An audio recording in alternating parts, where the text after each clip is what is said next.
Yang Yu-wei s'était retiré au bord des eaux de la Se. Son cabinet de travail avoisinait une vaste étendue déserte où beaucoup de tombes anciennes occupaient le terrain au-delà du mur d'enceinte. La nuit, le bruissement des trembles enflait au point de donner l'impression d'un rugissement de grosses vagues. Il se tenait devant la chandelle en cet instant de la nuit pourrissante, où les entrailles semblent prêtes à se rompre sous le poids de la tristesse. Soudain, il entendit une voix. Elle récitait de l'autre côté de la clôture « Vent qui tombe, transit la nuit sombre, troué de lucioles, trempé d'herbes folles. » La psalmodie montait et redescendait avec un accent poignant. Il écoutait, intrigué. La voix lui paraissait de cette finesse et de cette grâce qui ne peuvent venir que d'une femme. Le lendemain, il sortit explorer le terrain. Pas trace de présence humaine, mais toutefois, abandonnée dans les ronces, une bande de jartelles mauves. Il la ramassa et, rentré chez lui, la posa sur le rebord de la fenêtre. À la seconde veille, 2 heures avant minuit, le chant de la nuit précédente se fit entendre. Yang avança un tabouret pour y monter et porter son regard plus loin. La psalmodie s'arrêta brusquement. Il comprit enfin qu'il devait s'agir d'un spectre, mais son attirance n'en faiblit pas pour autant. La nuit suivante, il se tint aux aguets, tapis sur le muret. La première veille s'achevait lorsqu'une fille émergea lentement des hautes herbes et se mit à psalmodier lugubrement, se retenant à un arbuste. Il toussota. Elle s'enfonça aussitôt dans les buissons et disparut. La guettant dès lors au pied du mur, il attendit qu'elle eût terminé pour enchaîner de son côté. Nul ne sait la douleur des sombres profondeurs, quand monte ma manche sous froide lune blanche. Le silence se prolongeant, il retourna dans sa chambre. À peine s'était-il assis qu'il vit accourir du dehors une beauté. Elle releva le bas de son vêtement pour lui tirer la révérence avant de lui adresser la parole. « Vous êtes un lettré si raffiné, si élégant, que j'étais trop intimidé pour oser vous approcher. » Ravi, Yang lui prit la main et la fit asseoir. Elle semblait ne pouvoir supporter le poids de sa robe tant elle paraissait mince et frêle, la cristallisation d'un souffle venu du froid. « Où habitez-vous? Êtes-vous depuis longtemps établi par ici? » Originaire de Longxi, j'ai échoué ici en suivant mon père. Emporté à 17 ans par un mal brutal, il y a 20 ans, j'erre, orpheline comme une canne esselée, dans les étendues désertes des 9 sources. Ce que j'ai récité est de ma composition. J'exprime la désolation de mes sentiments ténébreux, convaincu que ces vers resteraient longtemps sans suite. Grâce à vous qui les avez complétés, j'ai ressenti de la joie en mon ténébreux séjour. Une joie qu'il désirait partager avec elle. Elle lui objecta, sourcils froncés, « Ossement décomposé d'outre-tombe ne se compare à créature vivante. Plaisir ténébreux ne saurait que réduire le nombre de vos années. Je ne saurais souffrir de vous nuire, messire. » Il y renonça, mais il ressentait du plaisir à lui palper la poitrine. Sous sa main palpitait le sein d'une vierge, au mamelon semblable à la chair tendre d'une crête de poulet. Il voulut ensuite contempler la paire de chaussons recourbés qui se dissimulait sous sa jupe. Elle baissa la tête, lâchant un rire embarrassé. Se permettre de pareilles privautés, oh le jeune fou! Yang se mit à jouer avec les petits petons, découvrant un bas de soie couleur de lune, retenu par une cordelette au fil multicolore. Explorant l'autre, il remarqua qu'il était serré d'une bande mauve. « Pourquoi pas les deux ?» s'étonna-t-il. « J'ai perdu l'autre je ne sais où, quand, prenant peur en te voyant, je me suis sauvé. Je vais te la chercher. » Il alla la ramasser sur le bord de la fenêtre et la lui donna. Comme elle lui demandait comment il l'avait trouvée, il lui dit ce qui en était. Elle ôta la cordelette, puis se mit à feuilleter les livres sur la table. Tout à coup, à la vue des chansons du palais de gloire successives, elle se récria avec émotion. « C'était mon livre préféré quand j'étais en vie. L'avoir aujourd'hui sous les yeux me donne l'impression d'un rêve éveillé. » ils se mirent à parler de poésie et de littérature. Elle se montrait d'une adorable intelligence. Mouchant la chandelle sous la fenêtre de l'ouest, il lui semblait avoir trouvé un ami très cher. Dès lors, elle s'annonçait chaque nuit par le murmure d'une récitation et arrivait peu après, renouvelant chaque fois la même recommandation. « Il ne faut pas ébruiter notre secret. J'ai toujours été craintive et redoute d'être agressée par un hôte mal embouché. » Yang acquiesçait.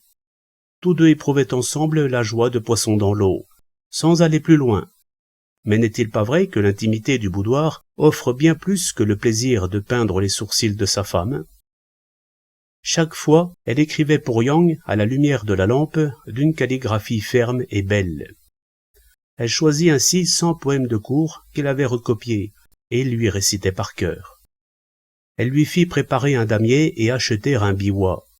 Chaque nuit, si elle ne lui enseignait les arcanes du jeu de go, elle pinçait les cordes. Quand elle jouait la mélodie, plus fine à la fenêtre devant le bananier, elle soulevait de si pénibles émotions dans la poitrine de son auditeur qu'il ne pouvait supporter de l'écouter jusqu'au bout. Elle s'attaquait alors au chant du loriot dans le parc à l'aube, emplissant d'une soudaine euphorie le cœur de Yang. Elle donnait ses récitals à la lumière de la lampe et y prenait un tel plaisir qu'elle en oubliait chaque fois l'aube. Dès qu'elle remarquait l'aurore colorer la fenêtre, prise de panique, il lui fallait s'enfuir.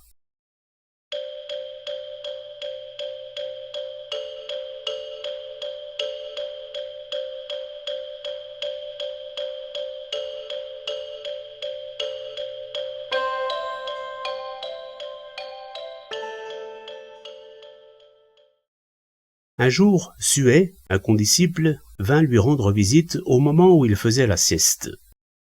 Dans la chambre, son regard fut attiré par le damier et le biwa, agrément qu'il savait ne pas être le fort de son ami. Puis il feuilleta les livres, trouva le recueil de poèmes, et, frappé par la belle écriture de la copie, était de plus en plus intrigué. Aussitôt Yang réveillé, Sué lui pose la question qui lui brûlait les lèvres. Pourquoi avoir fait venir ces instruments de distraction? Je souhaite apprendre à en jouer. Quant au cahier de poésie, Yang prétendit l'avoir emprunté à un ami. Sué s'amusa à l'examiner en long et en large et découvrit à la dernière page une colonne de caractères finement tracés. Il précisait que le texte avait été écrit de la main de Lien Suo, tel mois, tel jour. Sué se mit à rire. C'est le nom intime d'une demoiselle. À quoi bon t'enferrer dans le mensonge? Complètement désarçonné, Yang ne trouvait plus d'échappatoire. Mais Sué avait beau pousser l'interrogatoire sans ménagement, il ne disait rien. Quand Sué serra le cahier sous le bras et fit mine de l'emporter, Yang, encore plus désemparé, avoua. À la sollicitation de Sué qui demandait à la voir au moins une fois, il opposa la recommandation qu'elle lui avait faite. Sué n'en était que plus admiratif et plus pressant, tant et plus que Yang fut bien forcé d'acquiescer. Au partage de la nuit suivante, dès l'arrivée de la jeune fille, il lui fit part de la requête de son ami. « Qu'est-ce que je t'avais dit ?» répondit-elle en colère. « Tu as déjà papoté !» Yang s'en défendit en lui rapportant ce qui s'était passé. « C'est la fin du destin qui me liait à toi !» conclut-elle. Il eut beau chercher 1000 excuses pour la réconforter et se disculper, sa joie ne revenait plus. Elle se leva et prit congé. « Il me faut éviter pour le moment. » Le lendemain, quand Sué se présenta, Yang lui transmit le refus de Lien Suo. Et suspectant une simple dérobade, l'ami revint au crépuscule avec 2 camarades de chambrée, qui s'éternisèrent et firent exprès un pénible raffut toute la nuit. Yang eut beau leur montrer plus que de la froideur, ce fut en vain. Après être rentrée bredouille plusieurs nuits de suite, la bande perdant peu à peu de son allant, devint moins bruyante. C'est alors que la psalmodie se fit tout à coup entendre. Tout s'écoutait. C'était poignant, sublime. Sué était tout oreille et attention, quand un gars de la bande, un certain Wang, un étudiant des concours militaires, ramassa une grosse pierre et la lança en criant à tue-tête. « Ça fait des manières et ça refuse de nous recevoir. Ça, de beaux vers ?» Battage et verbiage, c'est à en crever d'ennui. Le chant s'arrêta net. Ils étaient tous soulevés d'indignation contre lui. La voix altérée de Yang trahissait le ressentiment qui transparaissait sur son visage bouleversé. Ils ne se retirèrent que le lendemain. Laissé seul dans son étude vide, Yang espérait qu'elle reviendrait, mais en vain. Plus la moindre trace. Ce ne fut que 2 jours plus tard qu'elle apparut tout à coup, en larmes. « Tes invités sont de la pire sorte, j'ai cru mourir de peur. » Yang se confondait en excuses, mais elle ressortit brusquement. « Je te l'avais dit, nos liens sont rompus, adieu. » Il allait la retenir, mais elle avait déjà disparu. Il ne la revit plus de tout un mois. Il dépérissait, n'était plus que peau et os, à force de penser à elle, mais impossible de la retrouver. Un soir où il buvait seul, la jeune fille entra soudain en écartant les tentures. Au comble de la joie, Yang lui demanda « Tu m'as pardonné ?» Elle garda le silence tandis que les larmes roulaient sur sa poitrine. Il la pressa de répondre. Elle semblait vouloir parler sans pouvoir s'y résoudre. « Je t'avais quitté en colère, mais ne voilà-t-il pas qu'une urgence m'oblige à solliciter de l'aide sans pouvoir en éviter l'humiliation ?» finit-elle par articuler. Cédant à l'insistance de Yang qui l'interrogeait, elle expliqua. « Je ne sais d'où vient ce garde dégoûtant qui veut me contraindre à devenir sa concubine. Quand je pense au pur et honnête lignage dont je descends, comment me résoudre à courber l'échine devant ce diable de basse classe? Mais serait-il possible, au faible fil dont je suis faite, de lui résister? Si tu me gardes un peu de cette affection qui unit des époux, tu ne saurais m'abandonner à mon sort. » Sous l'empire d'une immense colère, emplie d'indignation, Yang aurait été prêt à braver la mort pour elle. Mais, à la réflexion, de quel secours pourrait-il être alors que morts et vivants suivent des chemins séparés? Elle lui dit « Couche-toi de bonne heure la nuit prochaine, je te rendrai simplement visite en rêve. » Sur ce, ils reprirent leur conversation passionnée d'antan jusqu'à l'aube, assis l'un près de l'autre. Au moment de partir, elle lui recommanda de ne pas faire de sieste pour ne pas risquer de manquer le rendez-vous de la nuit. Aussi, après avoir un peu bu en fin d'après-midi, il profita d'une légère ivresse pour monter sur le lit et s'étendre tout habillé.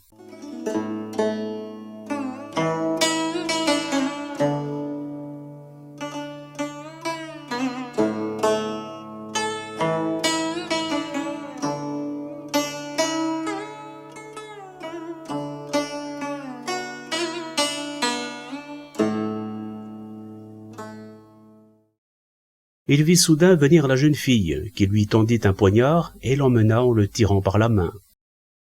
Arrivé devant les bâtiments d'une cour, ils venaient de refermer la porte et allaient se parler, quand ils entendirent quelqu'un enfoncer l'entrée à coups de pierre.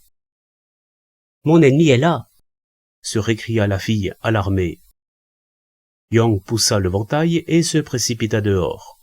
C'était un gars en noir, coiffé d'un bonnet rouge, des soies raides autour de la gueule. Le foudroyant d'un regard hostile, le garde l'invectivait copieusement. Furieux, Yang s'élança. Son adversaire ramassait des pierres et les jetait en volée, drues comme la pluie. Atteint au poignet, Yang ne pouvait plus tenir son arme. À ce moment critique, il aperçut au loin un homme qui s'exerçait au tir à l'arc dans la campagne déserte, carquois à la ceinture. Concentrant son regard, il reconnut Wang, l'étudiant grossier des concours militaires. Il l'appela au secours à grands cris. Wang banda en hâte son arc et atteignit le gars en noir à la cuisse. Une seconde flèche le coucha raide mort. Yang, tout heureux, le remercia avec effusion. À Wang, qui lui demanda ce qui se passait, il raconta tout. Wang se réjouit de pouvoir ainsi racheter sa faute passée, et entra avec lui dans la chambre où la jeune fille tremblait de peur, recroquevillée aussi loin d'eux que possible, sans un mot. Il y avait sur la table un poignard d'à peine plus d'1 pied de long, orné d'or et de jade. Il le sortit du coffret et fit miroiter la lame, soupirant d'admiration, sans pouvoir se résoudre à le lâcher. Il échangeait quelques mots avec Yang quand, apitoyé, il remarqua la jeune fille prostrée, honteuse et terrorisée. Il sortit et s'en fut après s'être séparé de Yang. Ce dernier, de son côté, rentrait chez lui et tombait en sautant le mur, pour se réveiller en sursaut. Il entendait les coqs du village chanter à qui mieux mieux. Il sentit une vive douleur au poignet, l'examina à la lueur de l'aube. La peau était rouge et la chair enflée. Un moment plus tard, Wang vint lui parler du rêve extraordinaire qu'il avait fait la veille. « N'as-tu pas rêvé que tu tirais à l'arc » lui demanda Yang. Comme Wang s'étonnait que son ami l'eût deviné, Yang lui raconta pourquoi son poignet était gonflé en le lui montrant. Au souvenir de la beauté vue en rêve, Wang se désolait de n'avoir pas encore rencontré la vraie. Puisqu'il s'était acquis quelque mérite à son égard, il sollicita cette faveur à nouveau. Elle vint exprimer sa gratitude dans la nuit. Yang se défendit d'un succès qui revenait à Wang et transmit son honnête requête. « Je me garderai d'oublier avec quelle noblesse il s'est porté à mon secours, mais j'ai vraiment peur de sa malveillance, » dit-elle. Puis ajouta, après un instant de réflexion, « Mon poignard lui plaît. C'est en fait mon père qui l'avait acheté pour 100 pièces d'or, lorsqu'il était parti en mission au Guangdong. Je l'ai obtenu parce que je le trouvais si beau, avec ses incrustations de fils d'or et de pétales de perles. La grande pitié de ma mort prématurée avait poussé mon père à l'enterrer auprès de ma dépouille. Je consens à m'en séparer pour lui en faire cadeau. Sa vue remplacera celle de ma personne. » Le lendemain, Yang fit part de cette idée à Wang qui s'en réjouit fort. La nuit venue, elle lui apporta le poignard en lui recommandant d'en prendre le plus grand soin. « Ce n'est pas un produit qui vient de Chine. » Ils reprirent dès lors les relations qu'ils avaient entretenues auparavant. Quelques mois plus tard, elle se tourna soudain vers Yang en souriant, sous la lumière de la lampe, sans oser prononcer ce qu'elle retenait, rouge d'embarras. Yang la prit dans ses bras, et, comme il la questionnait, elle finit par répondre. « Grâce à l'amour que tu m'as durablement prodigué, longuement exposé au souffle des vivants, fortifié de nourriture terrestre, je sens que mes ossements blanchis donnent subitement signe de vie. Mais pour ressusciter, j'ai besoin du sang et du sperme d'un vivant. »« C'est toi qui ne voulais pas, » rétorqua Yang en riant. « Ce n'est certes pas moi qui en serais avare. » Après avoir eu des rapports, tu tomberas gravement malade une vingtaine de jours, mais il existe un remède qui pourrait te guérir. Elle se livra donc au plaisir avec lui. Puis, quand elle se fut levée et rhabillée, elle ajouta. « Il me faudrait aussi un peu de sang frais. Pourrais-tu en supporter la douleur par amour pour moi ?» Yang prit une lame tranchante et se piqua le bras, laissant le sang tomber goutte à goutte sur le nombril de la jeune femme étendue sur le lit. Puis elle se leva pour annoncer. « Je ne reviendrai plus. Souviens-toi qu'il te faudra dans 100 jours passer voir mon tumulus. S'il y a des oiseaux bleus qui chantent sur la cime de l'arbre, ouvre sans tarder la sépulture. » Yang en prit bonne note. Elle répéta la recommandation en franchissant la porte. « Note-le bien, n'oublie pas, ni retard ni précipitation. » Elle s'en fut. Une dizaine de jours plus tard, Yang tombait en effet malade, le ventre enflé à le mettre à l'article de la mort. Le médecin lui administra un remède qui lui fit expulser une sorte de boue nauséabonde, et 12 jours plus tard, il était remis. Au 100e jour dûment compté, il dépêcha de ses gens pioche à l'épaule et attendit. Au coucher du soleil, on entendit en effet des oiseaux bleus chanter à l'unisson. Yang se réjouit. « Allons-y !» On éventra le tumulus après avoir coupé les taillis autour. Le bois du cercueil avait pourri, mais la morte semblait vivante. Le corps gardait un soupçon de chaleur perceptible au toucher. On la ramena en civière, couverte d'un vêtement, et on la déposa dans un coin chaud. Un souffle imperceptible revenait, aussi fin que fil de la Vierge. On lui fit doucement ingurgiter un cordial. Elle revint à la vie au milieu de la nuit. Cette vingtaine d'années a passé comme dans un rêve, se plaisait-elle à lui répéter.